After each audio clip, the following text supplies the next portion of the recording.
बोलिए विनायक जी महाराज की जय हो। सभी माताओं को होली अष्टमी व्रत की ढेर सारी शुभकामनाएं। यह व्रत स्त्रियां अपनी संतान की लंबी आयु के लिए करती हैं। इस व्रत को करने से उनके रोग शोक सब दूर हो जाते हैं, सुख संपत्ति की प्राप्ति होती है, सद्बुद्धि का विकास होता है, सभी प्रकार के सद्गुण आते हैं, संतानों पर आने वाले सभी कष्ट मिट जाते हैं। इस व्रत को करने वाली स्त्री की संतान के जीवन में हमेशा तरक्की बनी रहती है।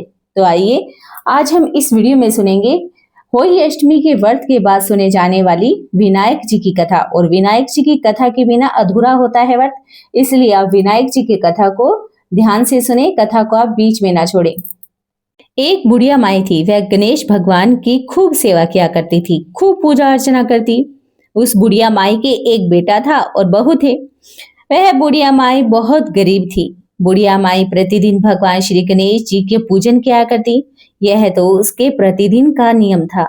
एक दिन भगवान श्री गणेश उसकी पूजा पाठ से बहुत प्रसन्न हुए और बोले कि बुढ़िया माई, मैं तेरी पूजा पाठ से बहुत प्रसन्न हूँ, जो चाहे सो वरदान मांग ले। बुढ़िया माई बोली कि हे विघ्नहर्ता, मुझे तो कुछ मांगना ही नहीं आता। तब गणेश जी भगवान बोले कि अपने बेटे बहू से पूछ कर मांग लेना, मैं कल फिर वापस आऊंगा, फिर तुम मुझे बताना। तब बुढ़िया माई ने अपने बेटे से पूछा तो बेटा बोला कि माँ धन मांग ले। बहू से पूछा तो बहू बोली कि माँ पोता मांग लो। तब माई ने सोचा कि यह तो अपने अपने मतलब की बात कर रहे हैं, क्यों ना मैं पड़ोसन से पूछ लूं। बुढ़िया माई ने पड़ोसन से पूछा तो पड़ोसन बोली कि तू क्यों धन मांगे, क्यों पोता मांग ले, तू अपने लिए नेत्र मांग ले, जिससे तेरी बची हुई जिंदगी आराम से कट जाए। तब बुढ़िया माई घर पर आई और सोचने लगी कि ऐसी चीज मांगनी चाहिए जिससे बेटा बहू भी खुश हो जाए और मेरा भी काम बन जाए। दूसरे दिन भगवान श्री गणेश आए और कहने लगी कि माई कुछ मांग ले। तब बुढ़िया माई बोली, दीदा गोंडा देवे, सोने के कटोरे में पोते को दूध पीता देखूं, अमर सुहाग दो, निरोगी काया दो, सभी को सुख दो और अंत में मोक्ष दो। तब भगवान श्री गणेश बोले कि बुढ़िया माई, तूने तो मुझे ठगी लिया, सब कुछ मांग लिया और कहती है कि मुझे तो मांगना ही नहीं आता। पर ठीक है, जो तूने मांगा है सब तुझे मिलेगा। इतना कहकर भगवान श्री गणेश तथास्तु कहकर अंतर्ध्यान हो गए। बुढ़िया माई के सब प्रकार के सुख हो गए। हे गणेश जी भगवान, जैसे आपने बुढ़िया माई और उसके परिवार को दिया, वैसे धन के भंडार सबके भरे रखना। बोलिए गणेश भगवान की जय हो। आइए सुनते हैं विनायक जी महाराज की दूसरी कथा। एक बार भगवान श्री गणेश एक छोटे बालक के रूप में चिमटी में चावल और चम्मच में दूध लेकर निकले। वे हर किसी से कह रहे, कोई मेरी खीर बना दो, कोई मेरी खीर बना दो। एक बुढ़िया माई बैठी थी, उसने कहा कि ला मैं बना देती हूँ। वह छोटा सा बर्तन चढ़ाने लगी। तब गणेश जी ने कहा कि दादी माँ, छोटी सी भिगोनी मत चढ़ाओ, तुम्हारे घर में जो सबसे बड़ा बर्तन हो वही चढ़ा दो। बुढ़िया माई ने वही चढ़ा दिया। वह देखती रहेगी कि वह तो पूरा भर गया। गणेश जी ने कहा कि दादी माँ, मैं नहा कर आता हूँ, खीर तैयार हो जाए तो मुझे बुला लेना। तो खीर तैयार हो गई तो बुढ़िया के पोता पोती खीर खाने के लिए रोने लगे। बुढ़िया ने कहा कि गणेश जी के भोग लगाना है। चूल्हे में से थोड़ी सी खीर डोली और कटोरा भरकर बच्चों को दे डाली। पड़ोसन ऊपर से सब कुछ देख रही थी, सो कटोरा भरकर उसे भी दे दिया। सोची कि यह तो चुगली कर देगी। बेटे की बहू ने भी चुपके से एक कटोरी खीर खाई और कटोरा चक्की के नीचे छुपा दिया। अब भी गणेश जी नहीं आए। बुढ़िया को भूख लग गई। एक कटोरा खीर भरकर कबाड़ के पीछे बैठकर एक बार फिर कहा कि गणेश जी, आपको भोग लगाना है, और खाना शुरू कर दिया। तब भगवान श्री गणेश आ गए। बुढ़िया ने कहा कि आजा रे गणेश, खीर खा ले, मैं तो तेरी राह देख रही थी। गणेश जी ने कहा कि दादी माँ, मैंने तो खीर खा ली। बुढ़िया माई ने कहा कि कब खाई?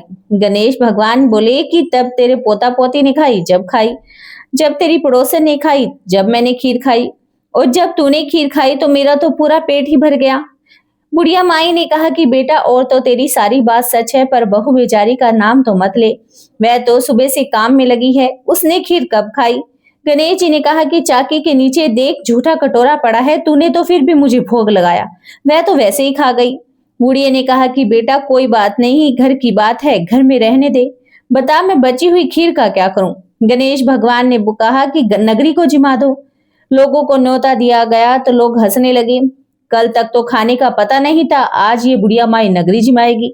फिर भी लोग आए ठाठ से जिमे, नगरी जिमा दी। अब भी बर्तन पूरा का पूरा भरा ही रहा।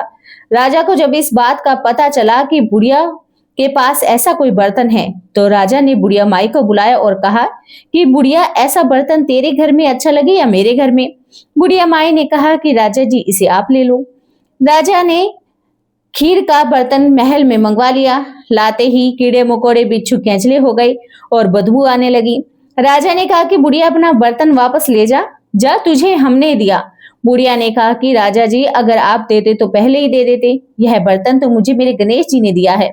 बुढ़िया ने वापस बर्तन लिया, लेते ही सुगंधित खीर हो गई।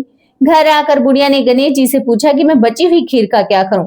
गणेश ने कहा कि झोपड़ी के कोने में गड्ढा खोद कर गाड़ दे, उसी जगह सुबह उठकर वापस खोदोगी तो धन के 2 चरे मिलेंगे। ऐसा कहकर गणेश भगवान अंतर्ध्यान हो गए। जाते समय झोपड़ी के लात मारते गए तो झोपड़ी के स्थान पर महल हो गया।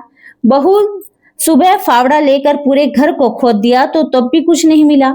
बहू ने कहा कि सासू जी, थारो गणेश तो झूठो है। सास बोली कि बहू, हमारा गणेश तो झूठा नहीं, ला मैं देखूं।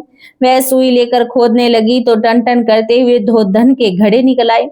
बहू ने कहा कि सासू जी, थारो गणेश तो साचो ही है। सास ने कहा कि गणेश जी तो भावनाओं के भूखे हैं। हे गणेश जी भगवान, जैसे आपने बुढ़िया माई को दिया वैसे सभी को देना। कहानी कहने वाले, सुनने वाले, हुंकारा भरने वाले सब पर अपनी कृपा बरसाए रखना। बोले विनायक जी महाराज की जय हो। अगर आपको हमारे इस YouTube चैनल की कथा पसंद आई हो तो चैनल को आप सब्सक्राइब करना बिल्कुल भी ना भूलें। और जिन भी माताओं ने होली अष्टमी का व्रत किया है वे कमेंट में जरूर लिखें, जय हो होई माता की, जय हो विनायक जी महाराज की। वीडियो को लाइक और शेयर जरूर करें। आपसे हाथ जोड़कर प्रार्थना है कि कमेंट जरूर करें